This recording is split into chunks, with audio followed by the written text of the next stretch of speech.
So shell corporations, type of shell corporations are different depending on where the traffickers came from. So in the U.S., just in the sex trafficking market, there are different types of sex trafficking organizations that are operating, and they're all from different parts of the world, as opposed to, I'm not even talking about labor trafficking, right? So when, for instance, when I look at the Hispanic Cantina organization, Cantina is a Hispanic bar that are trafficking women and children for commercial sex, and it sells expensive drinks to the customer. So in the cantina bars, often than not, the shell corporations that are tied to cantinas are either Hispanic bar or restaurants, and you can tell this is has some sort of like a Mexican name in it, and they're also, I also see they're tied to the cleaning services and some of the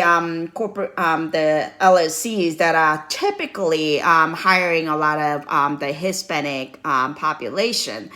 As opposed to when you look at the East Asian market, the sex trafficking organizations that often, especially Chinese, they involve travel agency, obviously foot massage, foot spas, or what else is there?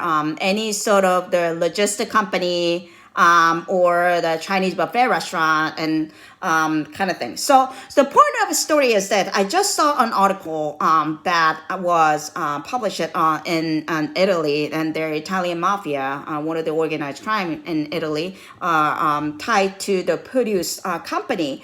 I think when the traffickers utilize, or the criminals utilize a shell corporation, there's a method to the madness. They don't just use a random corporation per se, but they often than not, and this is globally true, even among the Yakuza, they often pick type of shell corporation that are very commonly used. So for instance, if the import and export of a clothing business is very common between China and Japan, chances are the Yakuza uses clothing company as a shell corporation tool, as opposed to the travel agency is very common among the Chinese organized criminals. Then they'll utilize its travel agency as part of the tool. So it really goes back to like what types of businesses are commonly used either for the import and export or the any sort of the interstate transaction, and to make larger volumes of